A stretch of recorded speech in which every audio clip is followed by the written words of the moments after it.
Talking Pirate football with the new recruiting operations coordinator for East Carolina football. He is Brent Thompson, joining us for the first time here on Pirate Radio Live. And Coach, welcome in to the studio. Welcome to Greenville. How you doing? Clip, I appreciate it, man. I was not expecting this. I was not expecting to get on the radio here so soon, but certainly do appreciate it, and I'm glad to be here. Absolutely, and I want to talk about your role with this East Carolina football team and your relationship with Coach Houston. But how about going from the sidelines to what you're doing now, and why you chose to go that route? Because I'm sure you could have ended up on the sidelines just about anywhere in the country. So why did you decide to get into the recruiting operations coordinator part of it? Well, the number one thing I think is when I spoke to Coach Houston about this job was the people that were here. This program, I feel, I spent 6 years of my career with Coach, and we really had a great run of it. I really felt like this was a team, this was a program, that this is about the time for Coach Houston in this program. And so that was the number one reason. The number two reason was the other guys on the staff. I had worked with Coach Harrell before. He was actually my defensive coordinator when I first took over in 2016 at the Citadel. Tripp and I had worked together. Roy and I had worked together. So we knew all the families. It was a kind of an easy transition. For that reason was the reason why I originally took the job. And then I started to think about it. I said, there's a lot of things that I can learn if I just take a little bit of a step back. I don't have the pressure of being a play caller. I don't have the pressure of being the head coach. I'm going to sit back and I'm going to watch what Donnie does. I'm going to watch exactly how Coach Houston runs the program. You know, it's been a few years since I've been there. So I wanted to take a little bit of a step back. Eventually, I do want to probably get back into being a head coach, the offensive coordinator at some point. But I just thought it was a good time in my career after 25 years to just kind of step back, relax, take a little bit of the pressure off, and watch how it's done. And I thought about it. It's kind of a tongue-in-cheek question, but kind of a serious question, too. Do you right now know more players currently on ECU's roster, or more players that you hope to add to ECU's roster? And by that, I mean, you want to know your personnel, but as your recruiting duties, you want to know who the next Pirates are. So how's that mix going for you now? So right now, I started with the guys that were on the roster. The number one thing that I think I'm working mostly on the offensive side of the ball, watching those guys play, is when you go out, Coach Houston and I work together. I've got a good idea of what he's looking for mentality-wise. I know he likes to run the football. He's a defensive guy. He wants to be a guy that's going to be able to have big play offensive wide receivers, the big physical players on the offensive side. But I wanted to see exactly what they were playing with, exactly what this level of competition was going to look like. Who are your next Keaton Mitchells? Who are your next, Holt Nailers? Those guys that have played and done a really good job. I wanted to see what that talent looked like.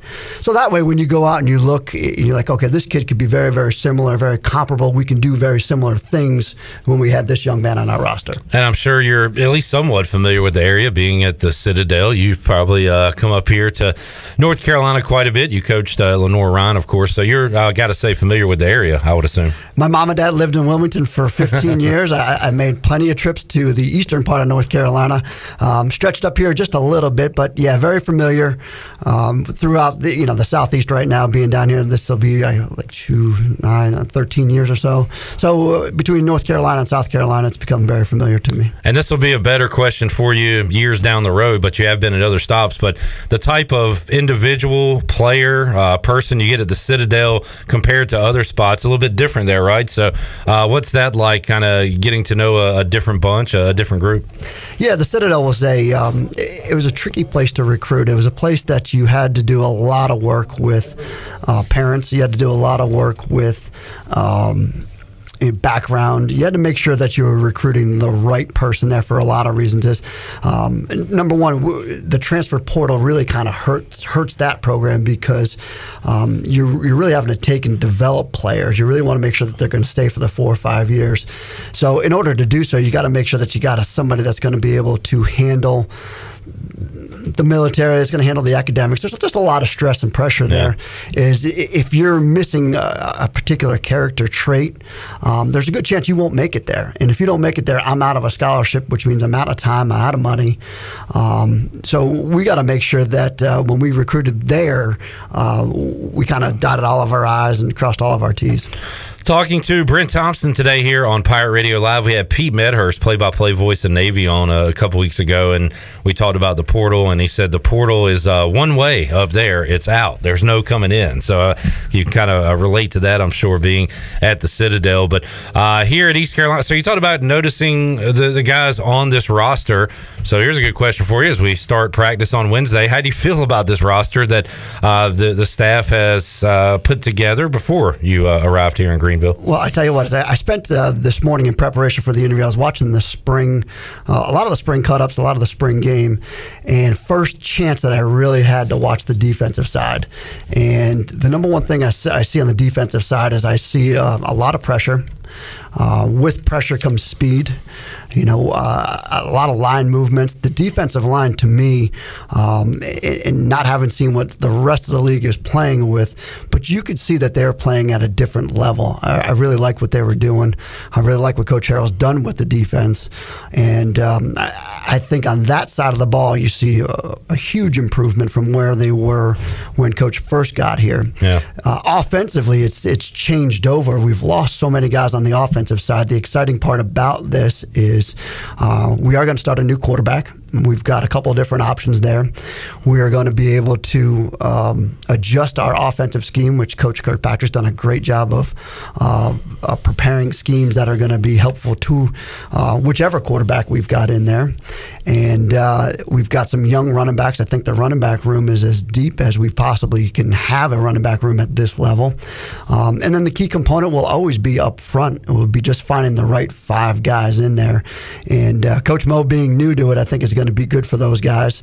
Have an opportunity to be able to get the guys that he wants in there and get those guys in the 5 right positions. And I think that's going to be important there. And then the wide receiver position is a little bit of a newer position as well. We've got some guys there that I think need to step up, and guys there that are going to step up and have a good year. No doubt. And a tight end in Shane Calhoun that's played a lot of football that could be an impact. And we got a question here. If you want to get a question in for Coach Thompson, you can do so. He'll be here another 15 minutes or so. You can put that in on Facebook or YouTube. He said, can you explain the offensive schemes nowadays as opposed to the days of the pro I formation and that style of offenses? How has it changed how you recruit, say, fullbacks and tight ends? So, the football, we see changes every 5, 10, 15, 20 years, and right now we are in a spread it out, throw it offense. So how has that changed in your years coaching, and how you recruit those players that maybe traditionally would be fullbacks and tight ends? So when I first started coaching on offense, which was 2000, it was 2000 was my first year. We were a traditional pro I team. Now we did have some zone schemes. We did, but we were mostly a power, counter, ISO, downhill, and we were going to have the neck roll fullbacks in there. We were going to have the guys. And sometimes that's dictated by, number one, what you can recruit. Number two, the way players are being developed anymore. The NFL always talks about they're being dictated by what the college game is running.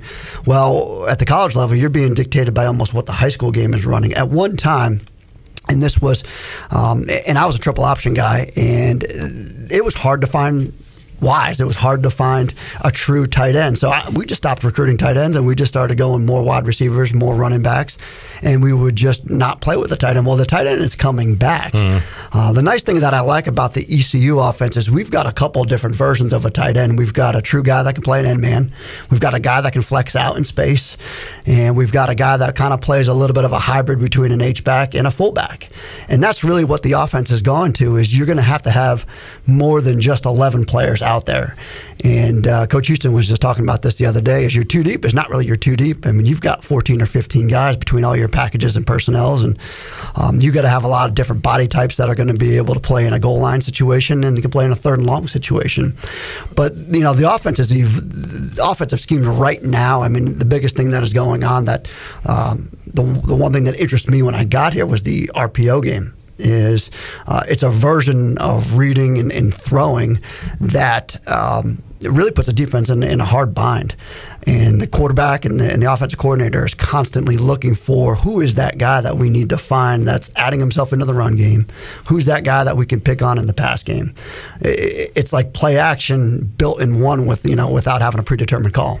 And you got to have a solid quarterback that's got a good head on his shoulders to run that, right, Coach? So you definitely do, and that's what the last 2 years, especially, that's what we've had, which has been really nice. The ball's gone in the right spot most of the time. Talking to Brent Thompson here inside the Pirate Radio studios. Coach, again, your title, Recruiting Operations Coordinator. We don't have time for you to tell us all your duties, but what does that entail? What are the main objectives of your position here? Well, number one is to do a little bit of the, bringing guys to the defensive guys, bringing guys to the offensive guys that you find, doing the things that position coaches can't do. That's the way that I view it is, you don't have a whole lot of time to be able to scheme, mentor your current players, and then go out there and constantly look at, what's out there, who's out there. Recruiting has gone from being a geographic 3-4 hour radius to we can recruit the whole country. I mean, we got guys on the roster coming from all the states, and you got a punter from Australia. Yeah, exactly right. Nobody is really going under the radar, so you got to find those guys that are everywhere that you make sure that your guy at least knows about them, has a chance to evaluate them, and thinks that we can get in on them recruiting wise. And what's the ratio look like now as we continue in this this portal era of recruiting your traditional high school kids to seeing what's out there in the portal? I guess in season the guys will drop, but this is more of an off season type thing, right? But how do you kind of split your time between those? This is it's an interesting question. It's a philosophical question, especially from a head coach perspective. Is if I would just not to speak for Coach Houston, but if I was to take it on my on what I thought would be a really, really good way to handle the transfer portal would be this, is that I'm going to take exactly what I need at the high school level. I think we still need to develop players. I still think that we need to build the roster, because if you don't, I never thought taking a lot of junior college transfers or taking a lot of four-year transfers was going to really lead to sustained success. I think you were going to ride the wave constantly up and down. So in order that you had some consistency on your roster, I thought you were going to have to still recruit a majority of high school players. Now, that being said, my dad was a high school coach for 32 years. I still kind of believe in that motto. But at the end of the day, if you don't get what you want, you never panicked and just took to take. If a guy was on the border and we really just didn't feel good about him, we could just say, hey, let's just move on to the next phase of this, which would be the transfer portal. And if you can do that, like the recruiting has stepped up, so you're getting a lot of commits here in June and July. And then, so by the time you're what used to be your traditional recruiting, November, December, now you can start to look at the transfer portal and fill in the things that you don't have and backfill your roster. I feel like Mike Houston's done a good job of that, kind of zeroing in on what he needs help with immediately. This year, it was offensive line and bringing in some guys on the O-line. Last year, needed a big play receiver with C.J. Johnson's status in question and brought in Isaiah Winstead. So I think ECU's done a good job of kind of piecing it together there, but not truly focusing all their assets on the transfer portal. Talking to Coach Brent Thompson here today on Pirate Radio Live. And Jamie, I don't think this is a question that Coach Thompson will answer for multiple reasons, but I'll ask it anyway. He said, I know you're just getting started, but do you know how we stack up as far as NIL with the rest of the country? That's a great question. That is one of those questions that not having dealt a whole lot with NIL, you talked about reasons why I came, is at the FBS level, it's such a huge topic. Yeah. Coach Houston and I have had conversations about it, but they've been very brief conversations, and it was more out of curiosity on my part to where we are and where he thinks that we need to be.